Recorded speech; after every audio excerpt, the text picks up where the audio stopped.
Hey Peak Performers, Scott here from Peak Prosper, and in today's video we're going to be talking about liberation through elimination, or the principle that less really is more. See, if there's one thing that decreases the performance of peak performers more than anything, it's doing the things that bring little to zero intrinsic value to their lives, or doing the non-essential, or doing the essential, that which they don't enjoy. You might be thinking, what am I talking about? Well, before I dive into the specifics of how much time we waste doing unnecessary things, I'd like to make one clear point. More than anything, peak performers value things like simplicity, minimalism, investing in doing things that bring value to themselves and others. And when we put time and energy into doing things that don't contribute to our greater purpose, it just saps our energy and our ability to really stay laser focused on the tasks, the projects, and the relationships that matter most to us. So today we're going to be talking about eliminating the unnecessary in your life so that you can be given back time. See, if there's one thing we don't get more of, it's time. And how we use the 24 hours that we have each day really determines where we get to in a day, a week, a month, a year, and in our lifetime. See, we can use money to get time back. We can use money to get time back.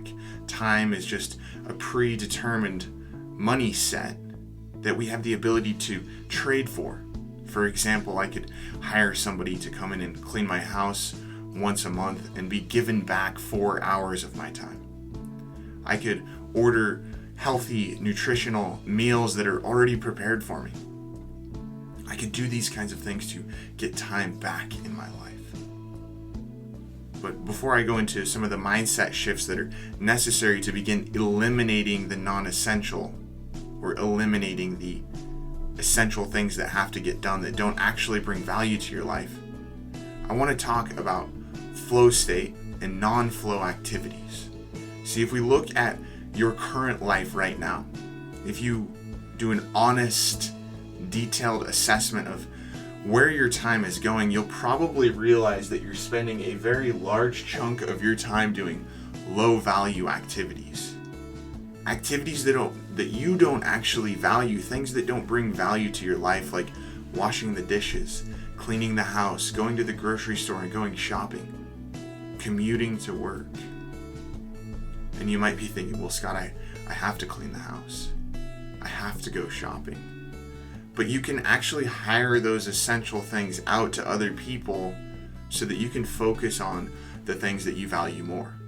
See, it's unlikely that you're spending any time in flow state when you're doing these low value add activities that don't actually align with your goals and your projects, and investing in the things that mean the most to you, like your relationships and your business and your health.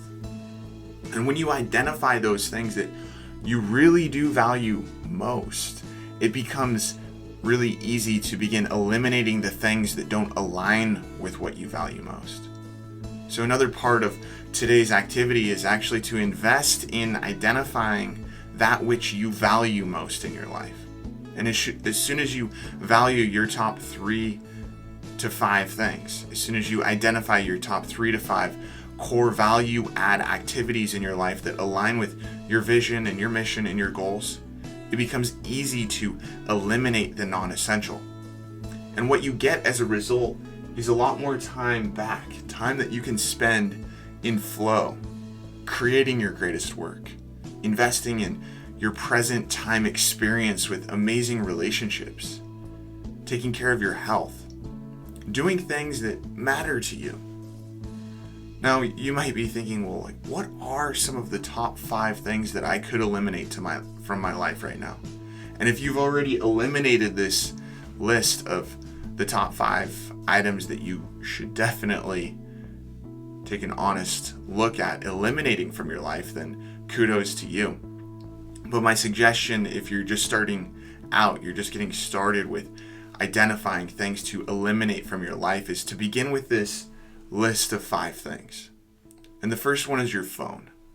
And maybe it's not eliminating your phone entirely, but eliminating some of the behaviors associated with your phone.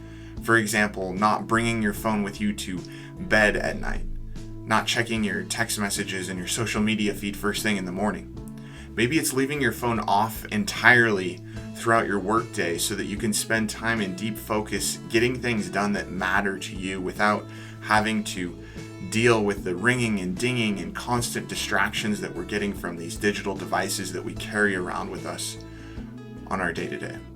And maybe it's getting rid of your phone entirely. That would be a complete extreme example. Now, when it comes to food, I understand we all have to eat. We all have to nourish our body. But we spend so much time shopping, preparing, and then cleaning up the mess that we make from cooking. And if we look at our relationship with food, there's some simple things that we can do to decrease the cognitive load, decrease the time that we spend associated with food. We can order our groceries online now. We can hire someone else to shop for us. We can order healthy meals that are already prepared through the internet. We can do some of these things to decrease the time that we spend preparing food that's necessary for our function. Thirdly, eliminate news and social media entirely. In my case, I use social media largely for work, but I've put feed blockers and ad blockers and other things that turn off certain functions of social media so that I don't get lost in the social media swiping, liking, and commenting void that we often spend 30 minutes or even hours a day on. And the fourth one to eliminate entirely is TV. Just get rid of it. Just run an experiment, at least for 30 days. Just put your TV in a closet and see how much time you get back in your life.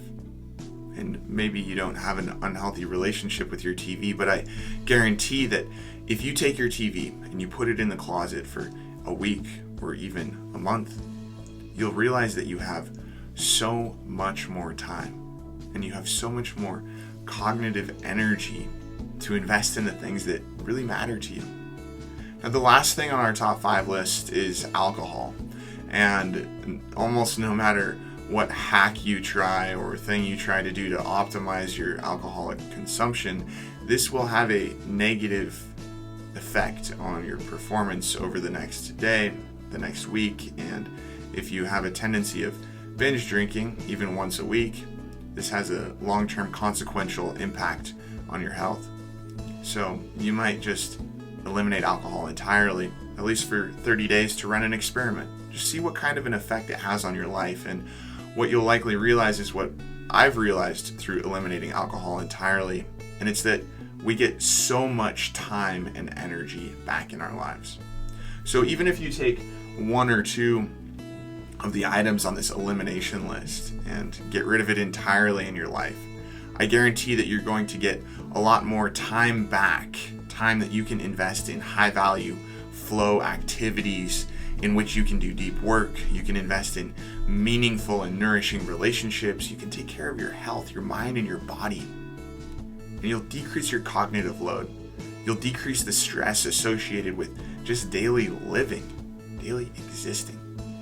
So I suggest that from today's video, you at least go and eliminate a couple things from your life. Take an honest assessment of where you're wasting time. What can you do to improve your human experience, your performance, and ultimately create the life of your dreams? So that's it for today's video. If you got value out of this, please share some of your thoughts in the comments below. Have a great week. Peace.